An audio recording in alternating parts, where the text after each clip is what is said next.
Hey guys, welcome to Rosie's Dessert Spot. In this tutorial I'll be demonstrating how to create these 3 Marvel themed cakes. I've got some hybrid buttercream, the link is in the description box below for a demonstration of how to create this. And I've applied a 5-inch cake on top. My 5-inch cake has been cut in 3 and I'm creating a crumb coat to seal in any crumbs. Clean up the sides and the top and pop it into the fridge for at least 10 minutes to set. Do the same thing with a 4-inch. Notice my 4-inch cake is sitting on a 4-inch cake board as well at the very bottom. Allow that to rest for 10 minutes and in the meantime we'll create our final coat. This again is a hybrid buttercream. Clear up the outside with your bench scraper and then the top of the spatula, bringing that lip of frosting to the center. Do the same for your 4-inch. Let those both rest in your fridge for at least 20 minutes and in the meantime we'll create the fondant that goes over the top. This is for Dr. Strange. I have blue and I've rolled it out to about 3 millimeters in thickness, my fondant. Using a fondant smoother to push out any air that might be trapped at the top, sealing in the top edge and then applying the fondant onto my cake by undoing the pleats, pulling them apart and then massaging the fondant onto my cake.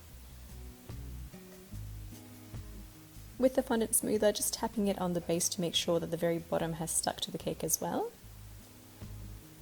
And using a small spatula to trim off the excess right along the outside of your bottom of the cake at the very bottom.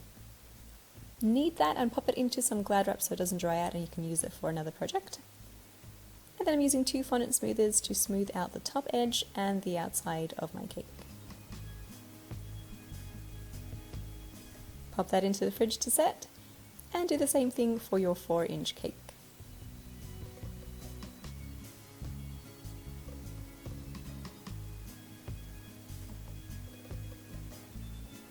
After it's had a good 20 minutes to set in the fridge, I'm popping through some bubble tea straws and I'm cutting them at the very top flush with the cake so it sits just at the level of the fondant. These are put in place so that the weight of the top tier doesn't sink into the bottom and destroy the cake. Popping my top tier on top with a bit of buttercream to stick it on there.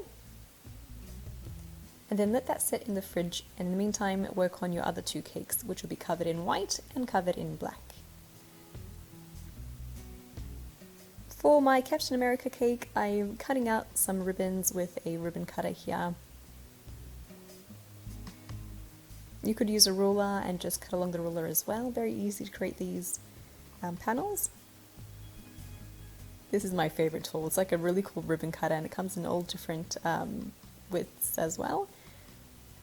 Applying a bit of water with a brush to the bottom of both cakes and just applying that panel all around. If you find that the panels were too short, it didn't quite fit all the way around, very easy fix, just pop a second row over the top, just where it's missing, and then cut off the excess. You can massage that line so that it's less visible. You can usually do that with a little bit of water on your fingers. The red panels are going to be applied upwards, and this is kind of resembling the American flag. Applying it with water and then pulling it towards your sharp spatula to cut off the excess, kind of lining the spatula with the very top edge of your cake. For the second last detail on our Captain America cake, I have a star plunger cutter with some white fondant and attaching the stars just to the blue panel with a little bit of water to stick them on. Try to keep your blue panels ending at the same side, that way that becomes the back of your cake and you can't see where the seam begins. Pop that Captain America cake into the fridge and now we'll work on our blue cake, which was the Dr. Strange cake. I've created brown panels to go all along the bottom tier just to kind of act like belts. If you notice, he does have a crazy amount of belts on him and I've only added about 3 here. I'm ending them halfway around the cake as I don't need it to go all the way around, seeing as my cape will cover them.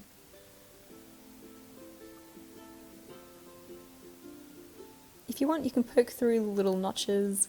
I've just added the little section of the belt where the clip goes on, cutting off the excess. and then let that set. In the meantime, we'll create the emblem. This is the eye of Agamotto. I've created a circle, cut out a little crescent moon so that I have an eye shape. In the very center, I'm adding a black circle, a little bit smaller than my eye shape, and then painting that in a little bit of water, not too much, just to make it easier to adhere everything else on there. Little yellow strips of fondant, and I'm just lining it with the very outside of that black.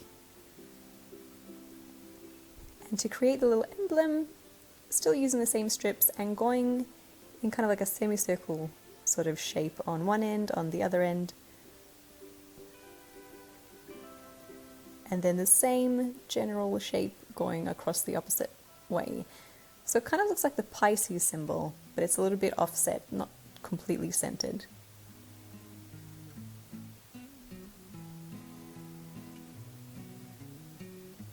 Take a little fondant tool with the sharp side and kind of create little details on there.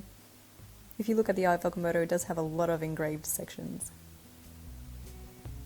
Stick it to the very center of your top tier, and to make it look more like a necklace, I have some black fondant strips that I've cut and connecting it to both sides, ending it flush with the top of the cake.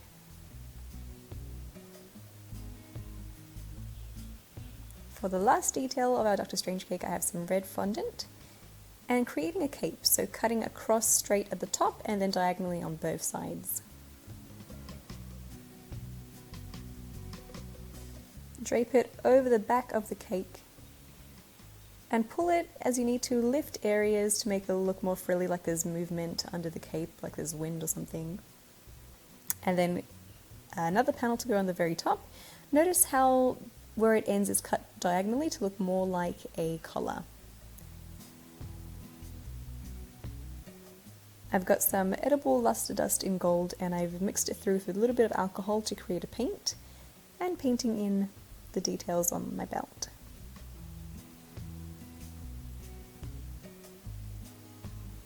For Captain America's shield, I have different sized circle cutters and I'm layering them on top of the other with a little bit of water.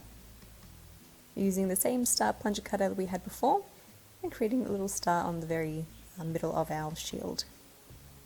Apply some water, press in a skewer and then cover it with some fondant. Let that dry for at least a few hours before you pop it into your cake. This just makes sure that the skewer doesn't become detached. For our very last cake, and probably my more favorite character, the Black Panther. If you have a love heart shaped cookie cutter, this will be great. Just use the very tip end to create those nodes. And it kind of looks like arrowheads. I'm just trimming off the very top edges to make them look like claws. For the necklace, I have some black fondant using my fondant smoother tool just to make sure that it's even thickness all the way through, and sticking it on with a bit of water. Add on your little claws just all along that necklace line that we created, and then using my ribbon tool to create little strips of black fondant to create the emblem. For the emblem, I have my brush with a bit of water and I'm creating the outline of it so I know where to stick my fondant. Follow that guide that you created for yourself. And it's almost like a geometric love heart with a bit of a cut in the center.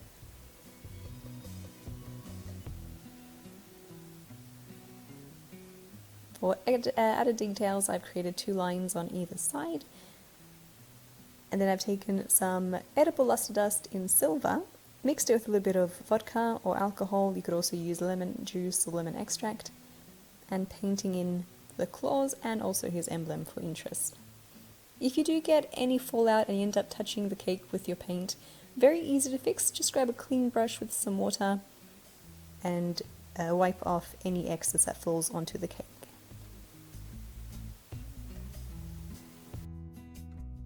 And that is how you create 3 incredibly easy Marvel themed cakes. We have Captain America, Doctor Strange and Black Panther. Thank you guys for watching. I hope you enjoyed this video tutorial. It was a pretty good movie, I gotta say. It was like mind-blowingly amazing. So if you haven't watched the Marvel Infinity Wars, this is what kind of inspired the idea. Definitely go see it, really, really good. And that's tutorial for this Tuesday. I hope you learned something different today, and I will catch you again next week or for our live streams, which are bi-monthly. Thanks again, and I'll see you soon.